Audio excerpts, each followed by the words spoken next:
de ces grands projets qui ont en tout cas améliorer bien de bonnes choses à la République démocratique du Congo. Il s'agit du corridor des Lobito qui va relier la RDC avec l'Angola, mais également la Zambie, et l'Union européenne s'invite à cet accord. Justement, aujourd'hui, dans votre émission en Décrypteco, nous chercherons à savoir pourquoi aujourd'hui, mais également quelle serait la part de tous ces pays qui font partie de cet accord, parmi les accords conclus pendant ces forums Gateway où la délégation congolaise a été valablement représentée. Ils ont également signé l'accord sur la fabrication de batteries pour de voitures électriques.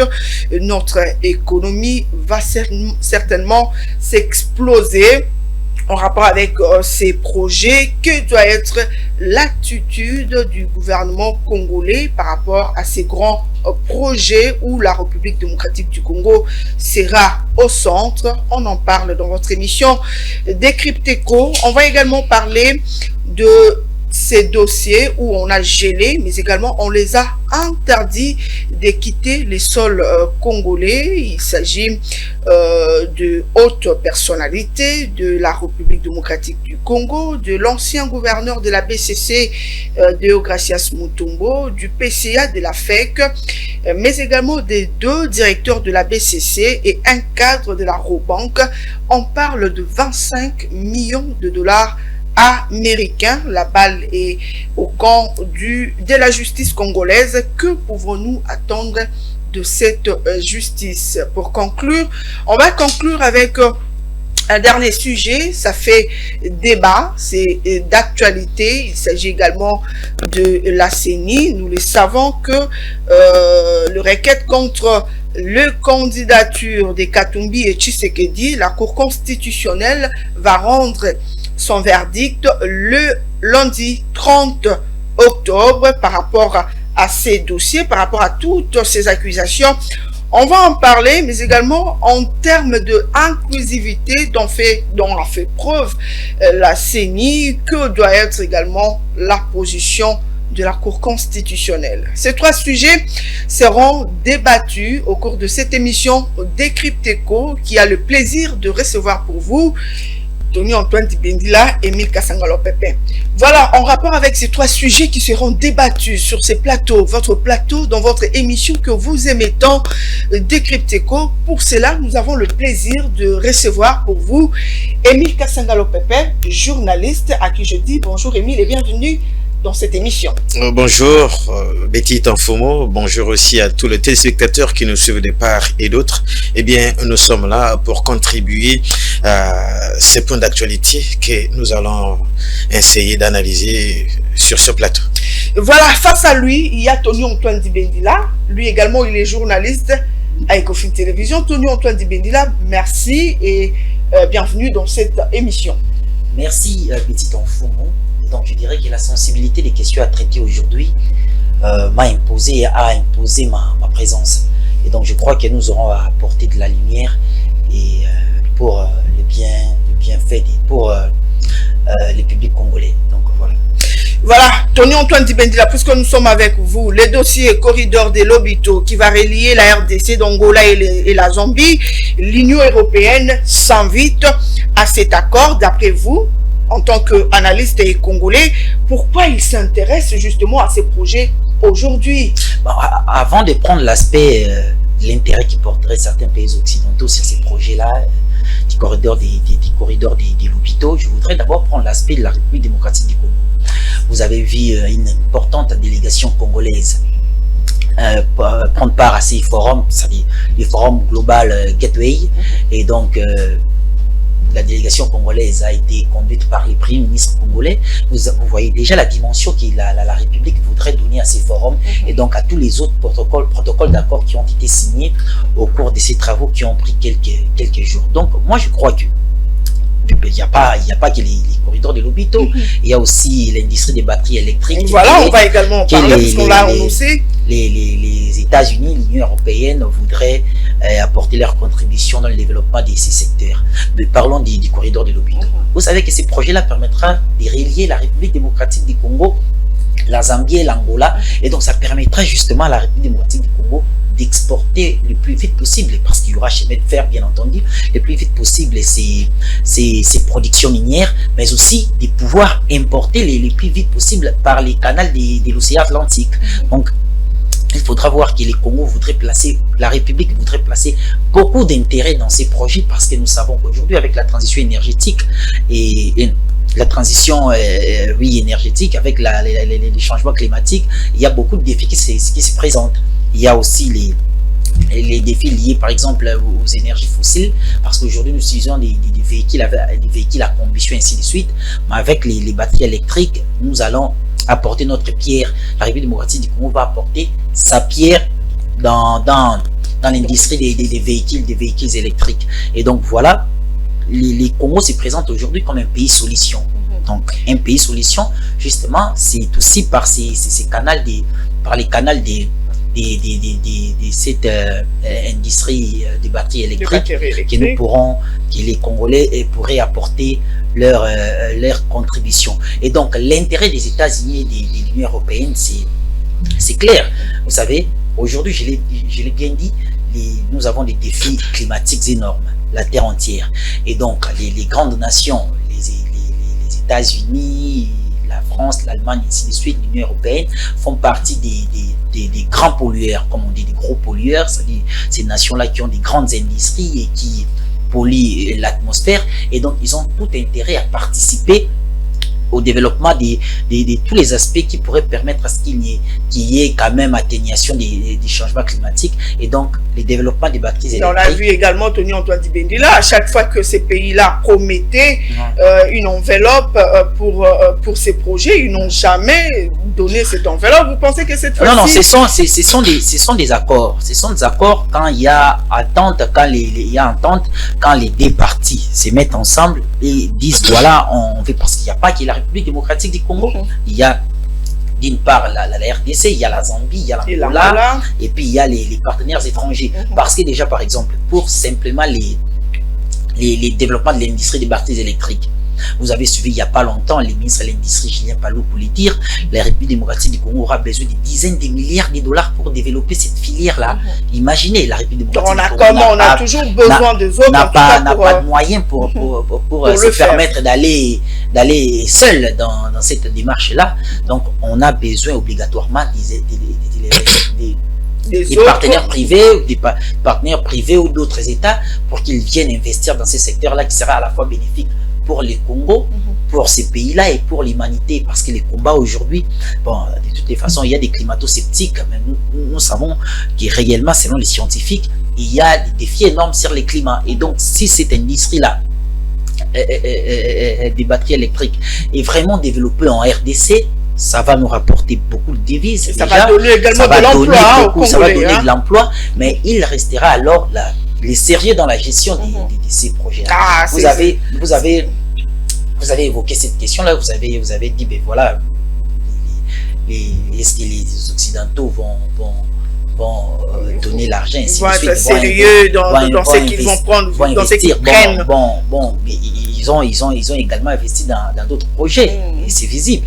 On ne va pas hésiter et dire non, voilà, ils ne vont pas donner. Moi, je voudrais plutôt jeter la balle dans notre camp pour dire que la République démocratique du Congo doit faire montre de beaucoup de sérieux dans la gestion de ces fonds, de ces projets. Voilà, parce que déjà jusqu'à des fonds, parce qu'ils vont venir certainement avec une enveloppe. Comment gérer cette enveloppe? Voilà, justement, c'est pourquoi on évoque la question de sérieux, parce qu'il y a la traque, nous savons, des services de contrôle, mais les détournements, il y a quand même des efforts aujourd'hui. Mais il y a des gens toujours avec cette mentalité-là qui ne cessent de vouloir chercher des manigances, chercher des astuces pour détourner les fonds soit les partenaires privés ou même des recettes internes. Et donc voilà, c'est très compliqué à ce niveau-là. Mais moi, je crois que signer de partenariat avec les autres, c'est de bonnes initiatives. C'est pas mauvais en tout cas. Bonnes initiatives, mais il reste aussi à nous autres, de voir comment est-ce que nous pouvons mener à bien ce projet. Du sérieux. Voilà, Émile Kassangalo-Pepe, ces projets, vous, en tant qu'analyste politique indépendant, dites-nous, d'après vous, lorsque vous écoutez que l'Union européenne et d'autres veulent s'inviter ou s'invitent à ces projets, d'après vous, pourquoi aujourd'hui? Est-ce que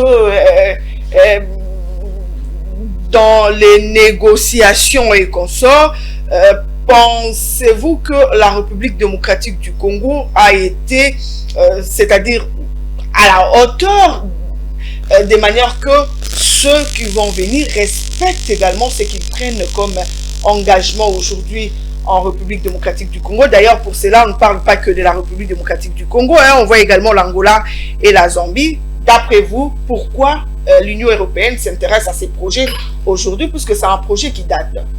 Voilà, merci beaucoup Betty Tanfumbok pour la parole. En fait, ce projet, c'est un projet bénéfique pour le Congolais, non seulement pour les Congolais, mais aussi pour les Africains. Vous savez que la RDC, l'Angola et la Zambie sont tous membres de la SADC. Donc, la SADC, c'est une organisation de pays pour le développement beaucoup plus économique.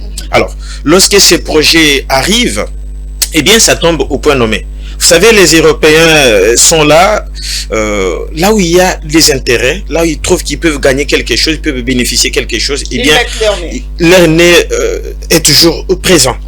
C'est un vaste projet. Vous savez que il n'est pas seulement bénéfique pour les Angolais ou encore pour les Zambiens, même pour les Africains, pour les Congolais, pour nous, parce que ces corridors, vous allez voir que ça relie les provinces minières du Tanganyika, du Haut-Lomami, du Lualaba et du Haut-Katanga.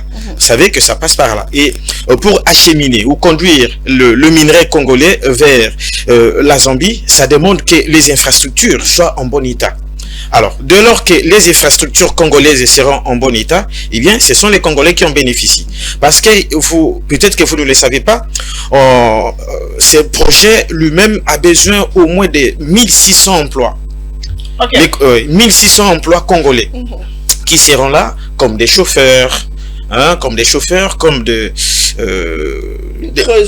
creuseurs et des gens qui seront là toujours pour la réhabilitation des infrastructures routières, parce que en tout moment la voirie doit toujours être en bon état. Donc l'Union européenne, comme d'autres pays, pas seulement l'Union européenne, peut-être que l'Union européenne s'est annoncée très tôt, mais il y aura d'autres pays qui viendront comme les États-Unis qui ne veulent jamais rester là où il y a les dividendes. Donc c'est un vaste projet, c'est bénéfique pour l'Union européenne, c'est bénéfique pour les Africains, c'est bénéfique pour nous, la RDC, c'est bénéfique pour la Zambie, c'est bénéfique pour l'Angola. Donc c'est un projet, personne ne veut être quand même en dehors de cela, parce qu'il y a des enjeux qui sont énormes. Vous savez, la RDC a toujours été considérée comme pays solution, non seulement en environnement. Vous savez qu'aujourd'hui on parle de mines, hein. Le minerai qu'on trouve en RDC sont importants partout. Aujourd'hui, vous savez, la fabrication, Tony l'a dit, pour la fabrication de batteries, on parle de la RDC. Des batteries, voilà, pour la fabrication des batteries. Oui, pour le véhicule électrique, c'est la RDC. Le minerai se trouve au Congo, en RDC. Donc la RDC, nous avons un grand rôle à jouer. Nous avons un rôle à jouer. Bon, même si on ne peut pas être là comme un donneur de leçons, mais non plus on ne peut pas se présenter comme un figurant. C'est aujourd'hui le moment où les Congolais, les dirigeants congolais doivent être responsables. On ne doit pas toujours se présenter comme des figurants ou comme des faibles pendant les négociations. Nous avons tout. Et lorsque nous avons tout, il arrive aussi que les responsables, les autorités congolais qui vont dans les négociations savent se tailler aussi la part des lions. Parce que tout ce que nous avons, nous ne bénéficions presque de rien. Quand on parle des taxes carbone et consorts, la RDC ne gagne rien jusque-là. Mais nous avons les potentiels. Alors, il faut que pendant les négociations, comme ces projets... Nous avons le potentiel, mais on n'a pas assez de moyens pour justement transformer ces potentiels. Voilà, il faut maintenant quitter des potentiels à quelque chose de réel. Voilà. Il faut maintenant arriver à palper ce que nous avons. Parce que vous savez, la RDC est riche en tout, mais son peuple est pauvre. Reste pauvre. À tous les niveaux. Les provinces qui regorgent le minerai sont les provinces aussi qui sont très pauvres. Les infrastructures de base ne sont pas là. Oui, on n'a pas d'infrastructure. Même, on va parler de développement des 145 territoires. Mais vous allez vous rendre compte que non, les provinces où on trouve plus de minerais sont très souvent les provinces enclavées. Donc, il faut quand même qu'elles soient ouvertes aux autres pour quand même y ait la circulation de minerais vers d'autres agglomérations. Voilà, vous avez parlé des enjeux qui sont énormes, justement, Émile Kasangalo-Pépé, en rapport avec ces projets de fabrication de batteries électriques qui vont servir justement à la fabrication de voitures électriques plus tard. Que doit être l'attitude du gouvernement congolais face à ces grands projets dont nous sommes parmi... C'est ce que j'étais en train de dire. J'étais en train de dire que le responsable, les autorités congolaises qui vont dans les négociations doivent être responsables. Ils ne doivent pas se présenter comme de petits, comme des enfants qui sont en train de demander quelque chose, comme si c'était, ils sont en train de demander des dons. Non, non. C'est nous qui avons, c'est nous qui avons de la matière. Est-ce que c'est nous avons la matière qu'il faut monter des enchères parce que nous avons de la matière sans pour autant oublier que nous avons de la matière, mais nous n'avons pas de matériel pour transformer justement ces matières. C'est comme ça qu'on parle de gagnant-gagnant. C'est un projet, moi je gagne, vous gagnez. Vous venez investir, vous venez avec des industries, nous avons de matières premières, et bien vous gagnez et nous gagnons. Et c'est ça que j'ai toujours apprécié la manière dont le chef de l'État, Félix Tshisekedi, est en train de montrer quand même sa diplomatie à travers le monde. Il invite les investisseurs de venir en RDC. Les investisseurs vont gagner, mais aussi les Congolais doivent gagner. Gagnant-gagnant. Oui, c'est gagnant-gagnant. La RDC gagne, les autres gagnent.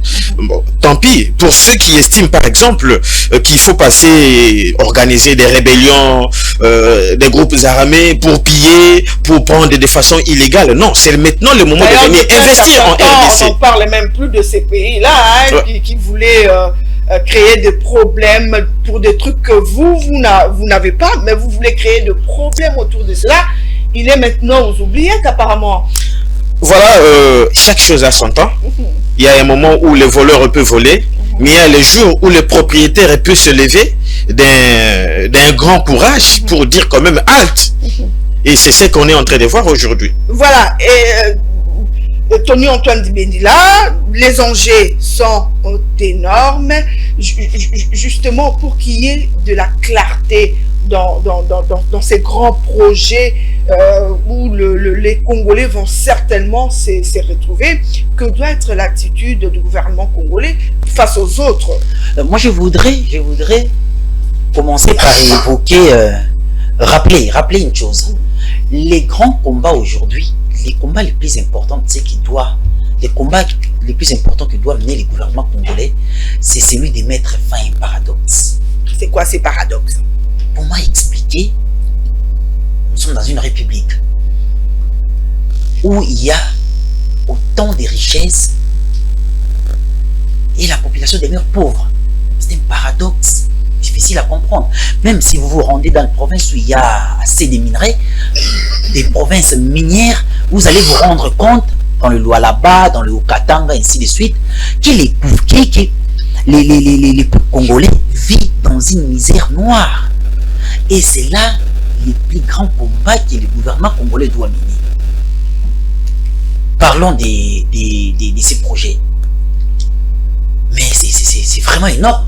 C'est-à-dire, ici, la particularité est celle-ci. Nous avons des minerais stratégiques qui doivent permettre aux entreprises de fabriquer des batteries. Et maintenant, la fabrication se fera localement. Donc, on ne sera pas qu'une sorte de réservoir de minerais. Mais là, maintenant, c'est que les investisseurs viennent, ils s'installent ici, ils transforment ici sur place. Et ils peuvent exporter des produits finis à partir d'ici. Parce que s'il n'y a pas de batterie électrique, il n'y a pas de véhicule électrique. C'est clair. Revenons maintenant sur la question. L'attitude des autorités congolaises. Mais c'est tout à fait normal. Il doit y avoir du sérieux et les contrôles doivent être permanents. Parce que vous savez, si vous laissez s'il y a du laisser aller, du laisser passer, ça sera catastrophique. Mais j'étais entendu évoquer l'histoire des enchères. Je crois que là, nous ne sommes pas encore dans l'histoire des enchères. Il faut montrer les atouts. Nous avons les atouts. Il faut qu'il y ait des infrastructures localement. Par exemple, nous venons le président Tshisekedi, lors de sa dernière tournée dans l'espace Grand Katanga, vient d'inaugurer les barrages hydroélectriques de Musanga. Parce que dès qu'on parle des industries, quand on parle de l'industrie minière ou encore de la transformation locale de ces minerais à des batteries électriques, on voit de l'énergie. Il doit y avoir de l'énergie. C'est d'ailleurs la raison d'être de ces barrages de Musanga inaugurés il y a pas longtemps. Donc, ça dit il doit y avoir de l'énergie, il doit y avoir des infrastructures localement qui vont permettre de prendre en charge toute la filière. Et donc, c'est ça maintenant les combats. La RDC a imaginé l'histoire elle avait mettre en place l'histoire de la zone des S, les zones économiques spéciales. Et justement pour ça, la RDC et la Zambie se sont réunis pour mettre en place une zone économique spéciale vers l'est de la RDC, justement pour faciliter l'éclosion de la filière. Et donc, je crois qu'à ce niveau, les sérieux, on est obligé d'être beaucoup plus sérieux et alors être beaucoup plus vigilant dans la gestion de ces différents projets. Donc voilà, c'est-à-dire que les combats finaux, c'est enfin mettre fin au paradoxe que j'ai évoqué tantôt. À ces inégalités. Pays riches ou pays potentiellement riches, pays pauvres. C'est-à-dire on doit arriver à un niveau où je crois que les présidents de la République l'avaient rappelé. Nous devons sentir, même sur le plan économique, mais comment que cela est également de retomber même jusqu'à la population lambda. Mais comment expliquer, vous arrivez dans le Lualaba ou dans les Haut-Katanga, vous avez des entreprises minières qui produisent des centaines de millions de dollars l'an et la population riveraine est pauvre. C'est inexplicable. C'est incompréhensible. Voilà. C'est pour tout simplement dire que le peuple congolais ne profite pas de ces richesses. C'est incompréhensible. C'est justement ces combats-là. Qu'il y ait ces entreprises, qu'ils exploitent, mais en retour, que la population locale se retrouve également. Mais excusez, il y ait de l'eau. Vous savez, dans tout ce que je suis en train de voir ici, je ne vois pas la part de la population congolaise. Vous voyez? Oui. Parce que quand on parle même de la présidence le projet Corridor ici, on voit que non, le minerai, c'est-à-dire les richesses congolaises, sortent.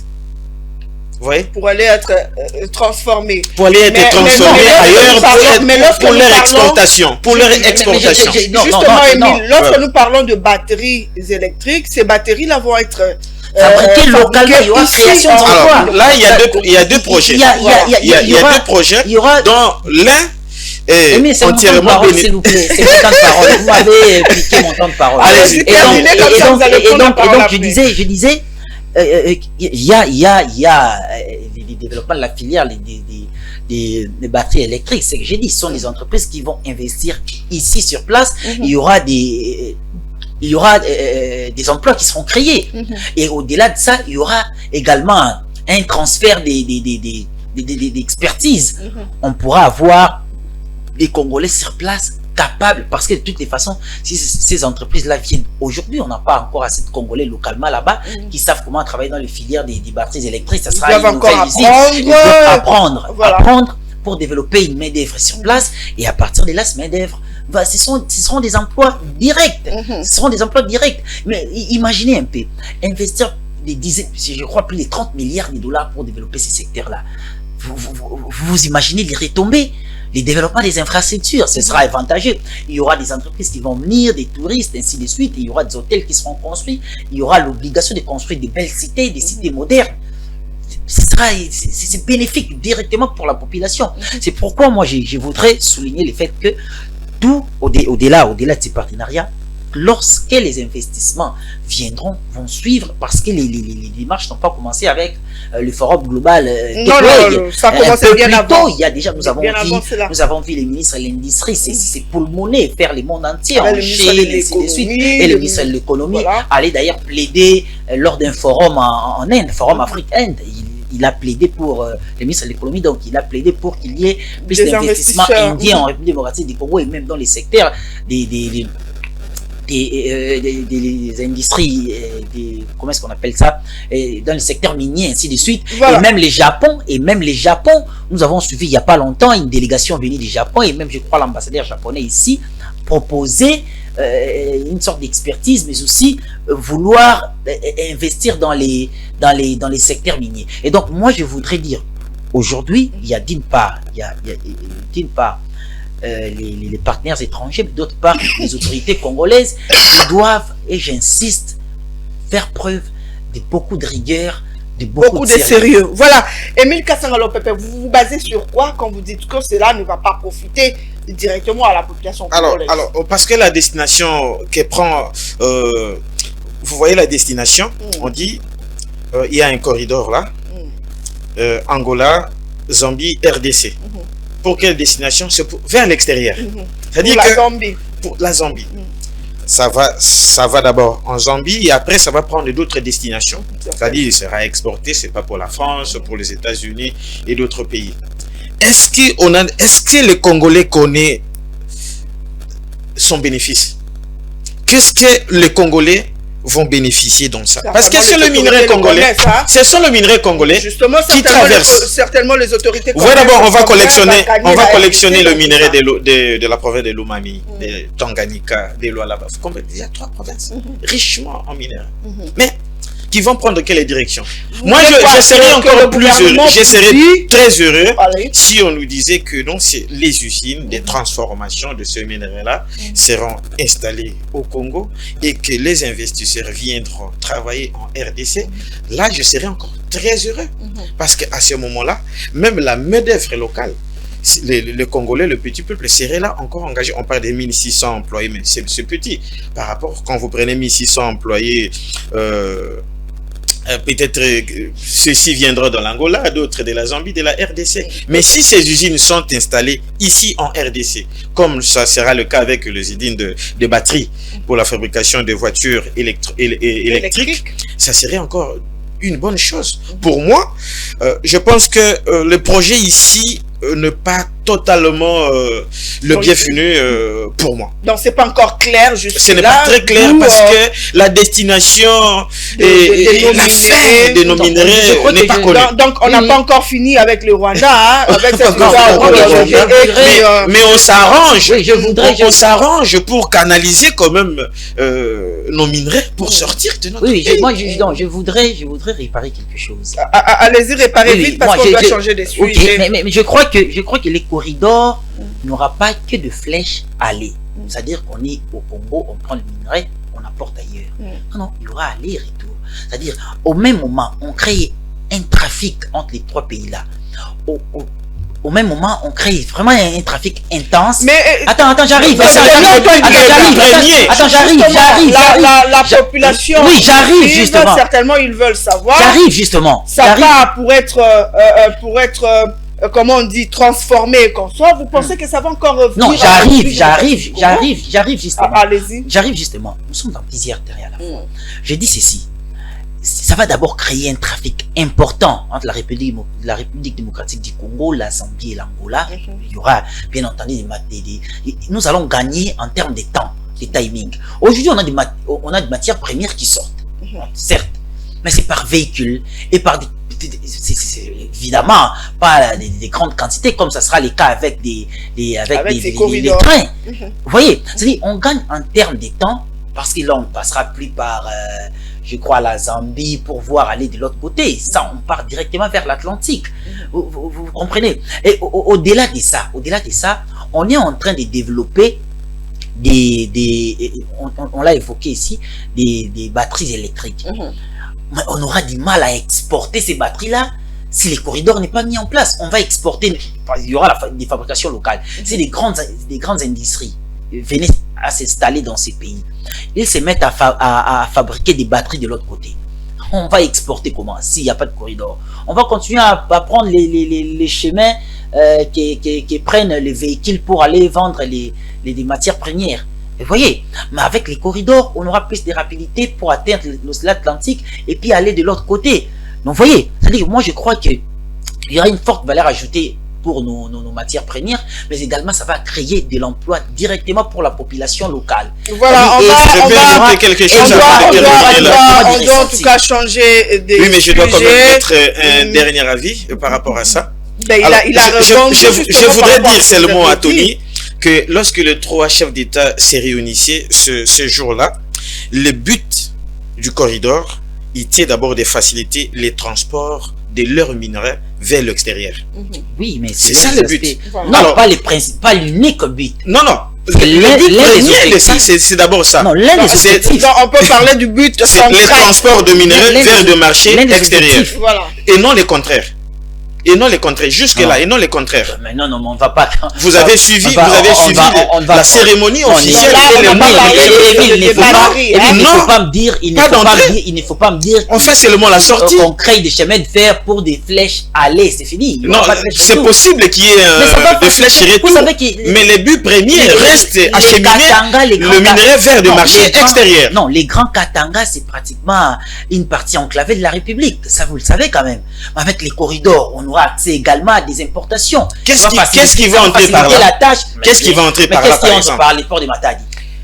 Voilà, on va changer de sujet. Vous allez vous rendre compte qu'il y a encore en tout cas de poches d'ombre autour de ce sujet au gouvernement d'éclaircir justement la population congolaise, comment ça va se faire, comment ils vont procéder, ça sera comment, quelle serait la part justement du gâteau de la République démocratique du Congo, comment sa population va également se retrouver dans ces grands projets qui fait en tout cas rêver également les Congolais. On va prendre le deuxième sujet. On l'avait annoncé justement au sommaire de votre émission. Ils sont interdits d'écuter le sol congolais. Leurs avoirs a été gelé. Nous parlons de ces hautes personnalités du pays, dont l'ancien gouverneur de la BCC, finalement, M. Deogracias, est cité partout. On parle également du PCA de la FEC, Albert Youma. On a cité également 2 directeurs de la BCC et un cadre de la Robank. On parle de 25 millions. Ouh là là, beaucoup d'argent. On parle de 25 millions de dollars américains. Tony, on avait commencé avec Tony. On va prendre cette fois-ci Émile Kasangalo-Pepe. Émile Kasangalo-Pepe, en tant que Congolais, venez de le soulever il n'y a pas longtemps. Nous sommes dans un pays énormément riche, avec une population pauvre. Et lorsque vous entendez des sommes comme ça être détournées par des Congolais également, qu'est-ce que vous avez en tête, vous, en tant que Congolais? Donc, ce sont des Congolais qui sont au service de leur ventre et non au service de la nation. Vous savez, si les ridicules tuaient, comme nous l'avons toujours dit, beaucoup de Congolais seraient déjà morts et enterrés, même vivants. Mais malheureusement, les ridicules ne tuent pas. Ce sont des parents, ce sont des responsables de famille, ce sont des responsables de la société, mais qui sont remarqués dans le mal. Vous voyez, 2018-2020, on parle de 25 millions de dollars, pas 1000 dollars, pas 25 000 dollars, c'est 25 millions de dollars américains qui disparaissent au détriment de qui? Jusque-là, les enquêtes continuent, mais on ne sait pas encore. Parce que jusque-là, on n'a pas encore identifié qui a bouffé quoi, qui a bu quoi, qui a touché quoi. Mais leur nom est Mais déjà du moins, cité, les noms hein. sont déjà cités et ils sont interdits de quitter le territoire national. Ça fait très mal.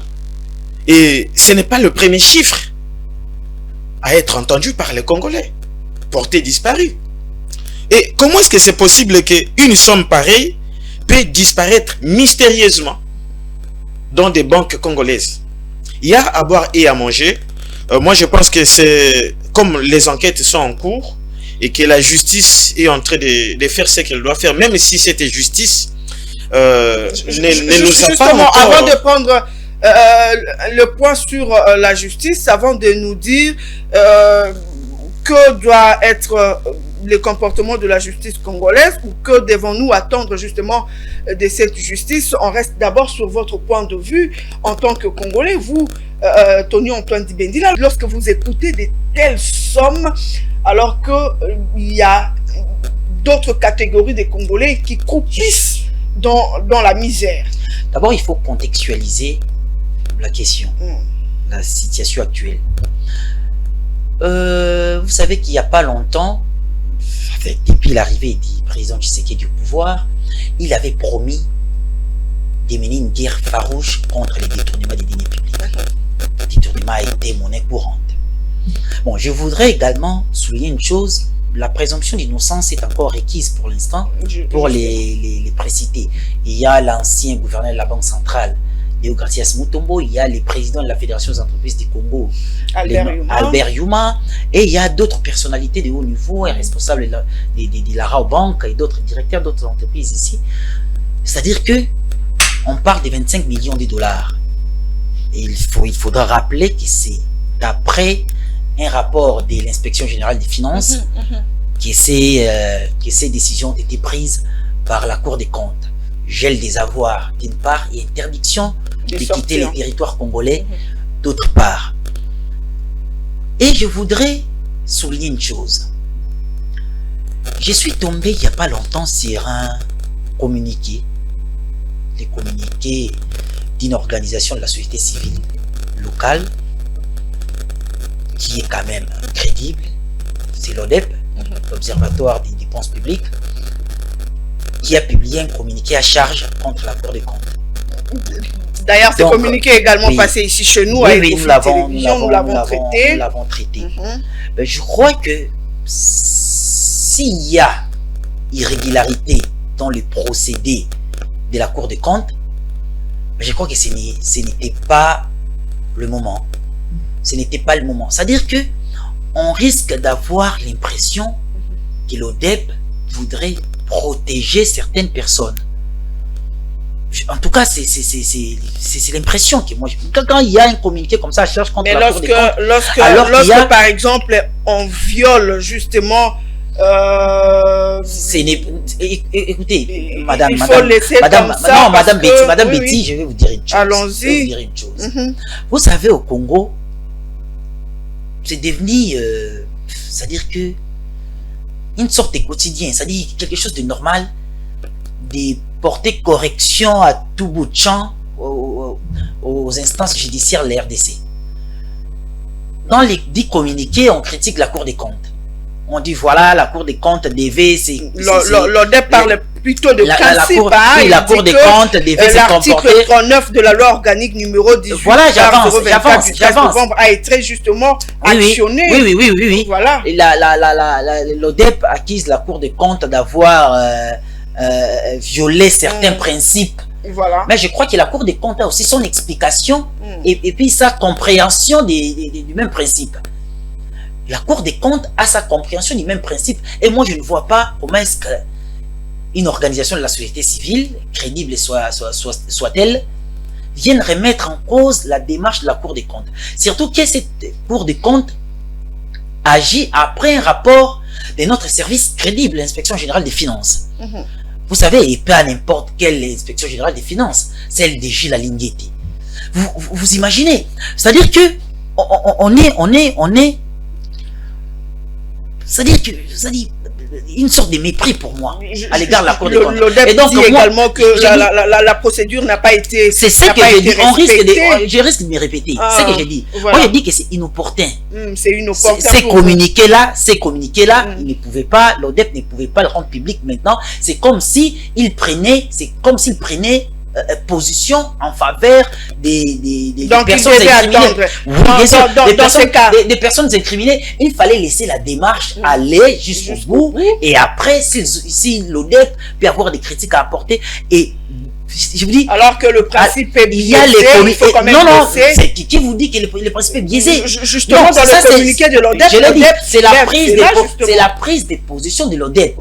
Et la Cour des comptes a son interprétation du même principe évoqué justement dans ces cas par ODEP. Et parce que ODEP parle d'une loi organique, la loi qui organise la Cour des comptes. Mais moi, je crois que la Cour des comptes est mieux placée pour comprendre sa propre loi. Donc, je voudrais avancer. On est derrière le temps. La balle est du camp de la justice. D'après vous, que devons-nous attendre justement de la justice? Mais c'est clair, les enquêtes doivent se poursuivre comme promis par la Cour. Les enquêtes doivent aller jusqu'au bout. Et nous allons, en fait, la justice aura à établir les responsabilités. Parce que ce n'est pas normal. 25 millions de dollars. Donc vous attendez que la justice établisse les responsabilités, que la justice établisse les responsabilités, que ceux qui ont véritablement péché, ceux qui ont, mais soient punis selon la loi. Voilà, Émile Kassangolo Pepe, dans ces dossiers précis, qu'attendez-vous de la justice congolaise? Que la justice congolaise retrouve ce que le trésor public doit gagner dans sa caisse. C'est-à-dire, est-ce qu'il est possible de retrouver cet argent détourné? C'est que je reproche à la justice congolaise. On a toujours eu des chiffres comme ça, tel a détourné, tel a fait ceci, mais en retour, on n'a jamais vu ces sommes disparues rentrer dans les trésors publics. Mais ça a été reconnu également par le chef de l'État. Il y a une sorte d'opacité dans la gestion. Alors, la justice n'aide pas le pays. La justice congolaise n'a pas encore totalement aidé notre gouvernement ou la RDC à entrer dans ses droits. Vous savez, l'IGF est en train de faire son travail comme il faut. Que fait l'IGF, l'IGF est en train d'abattre un travail de titan, apprécié par tout le monde. Mais la justice est en train de fragiliser cette institution financière de la RDC. Voilà, la justice. C'est comme s'il y a des bâtons comme ça qu'on est en train de mettre dans, pour que l'IGF soit freiné ou pour que son travail ne soit pas abouti. Parce que dénoncer, c'est bien. Parce que vous allez vous rendre compte que si nous connaissons ce chiffre, c'est grâce à l'audit réalisé par l'IGF. Alors, l'IGF a fait son travail.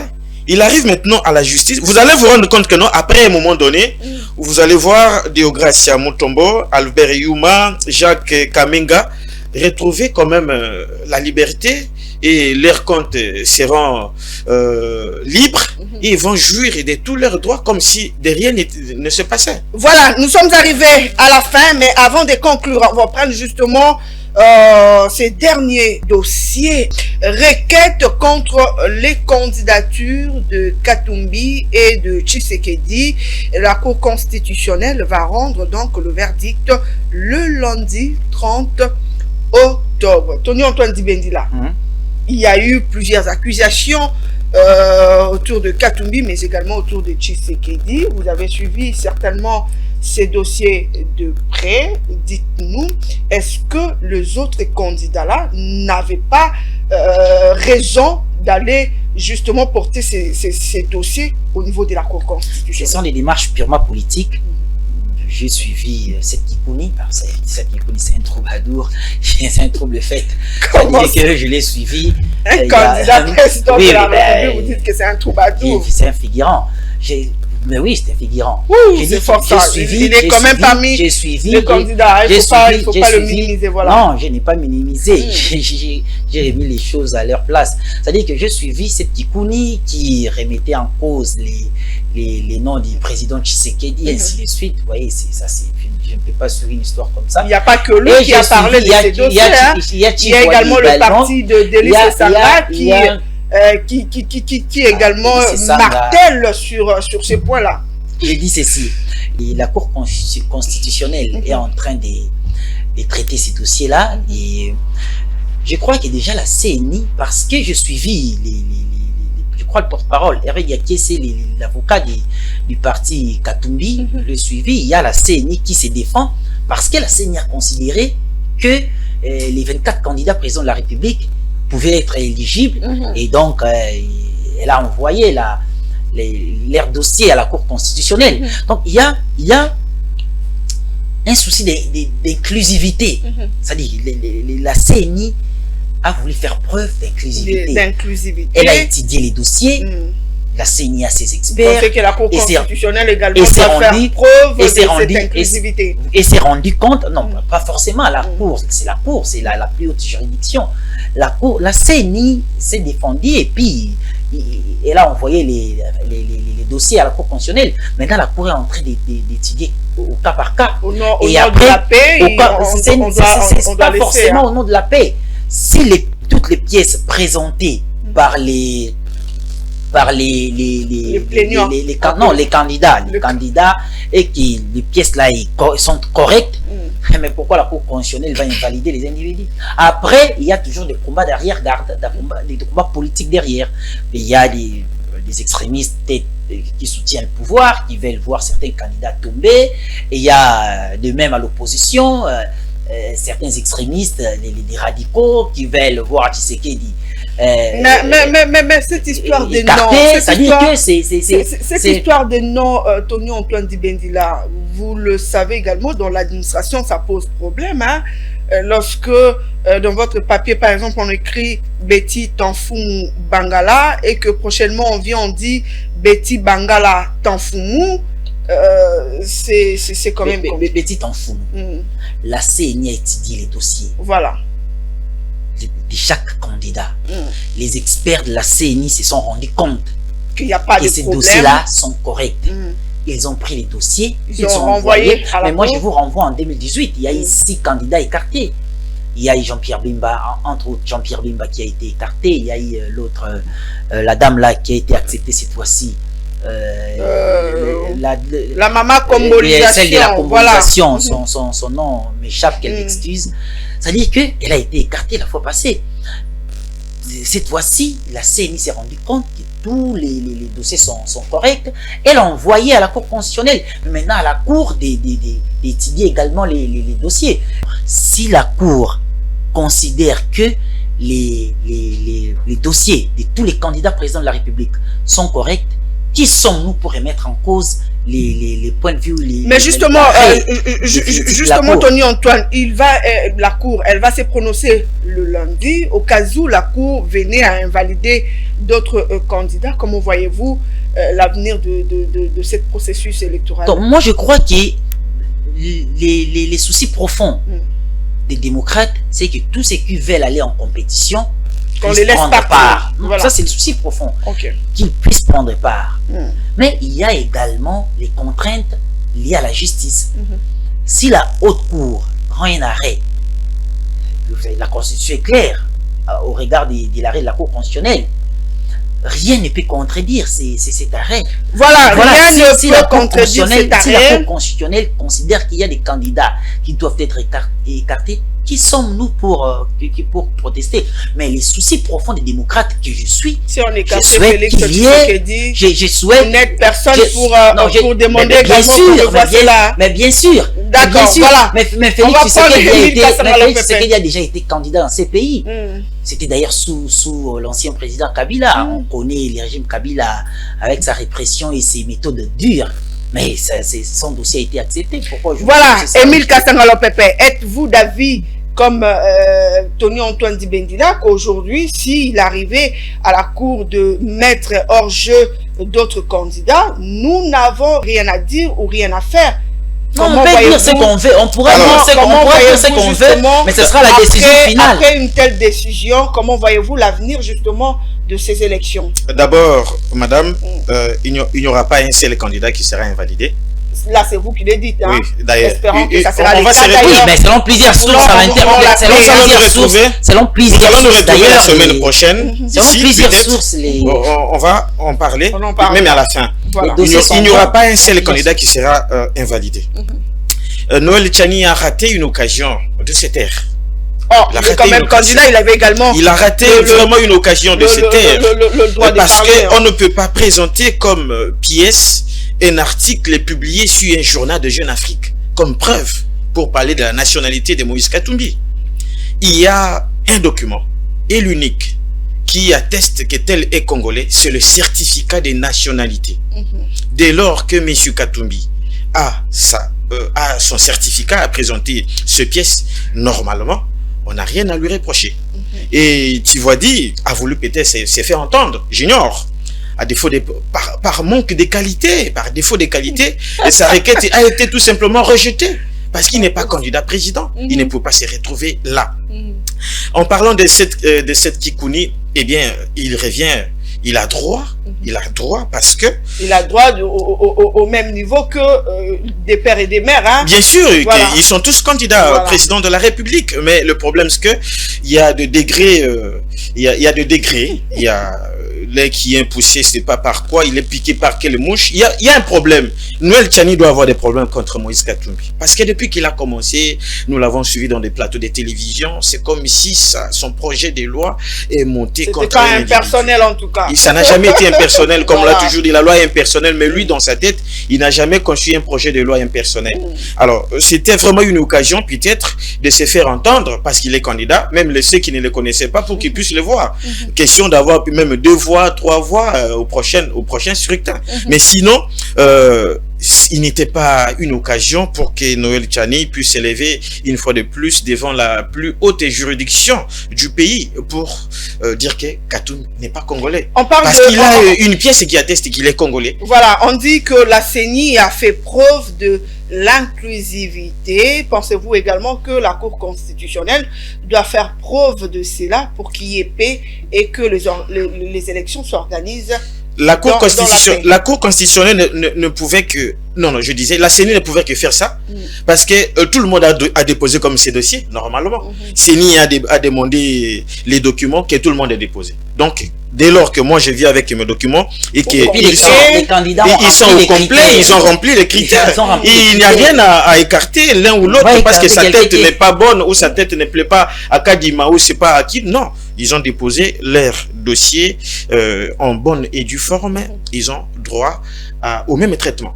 Voilà, ils ont droit au même traitement. C'est le 20 décembre que les Congolais vont aller aux urnes pour se choisir ses représentants au niveau national, mais également au niveau provincial et à la présidence. Mesdames et messieurs, espérant, et jusqu'à preuve du contraire, la CENI n'a pas encore dit autre chose, donc il y aura bel et bien élection. On reste dans les faits. Mesdames et messieurs, c'en est fini pour aujourd'hui. Votre émission a eu à décrypter sur 3 sujets.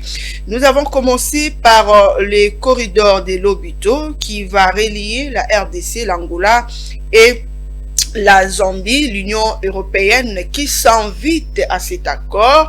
Quel a été le point de vue de mes invités en rapport avec cet accord? Ils ont donné leur point de vue. Il y a également ces projets de fabrication de batteries qui vont servir en tout cas pour des voitures électriques.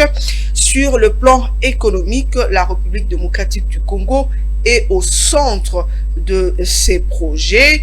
Que devait être la position de ces pays par rapport à ces projets? Mais également, nous avons chuté avec le requête qu'il y a eu contre la candidature de Katumbi et Tshisekedi. La Cour constitutionnelle va rendre son verdict le lundi 30 octobre. Mes invités ont donné leur point de vue et par rapport à ces requêtes déposé au niveau de la Cour constitutionnelle. Mesdames et messieurs, c'était là les 3 sujets au cœur de votre émission. Merci à vous, Émile Kassangalo-Pepe, d'avoir répondu à notre invitation. C'est moi qui vous remercie, Madame Betty Bock. Merci également à Tony Antoine Dibendila d'être toujours présent pour cette émission. C'est toujours une fête de prendre part à ces programmes. Voilà, c'en est fini pour aujourd'hui. Le rendez-vous est pris pour la semaine prochaine, certainement autour de l'actualité. Mesdames et messieurs, prenez bien soin de vous. On se retrouve la semaine prochaine. Au revoir.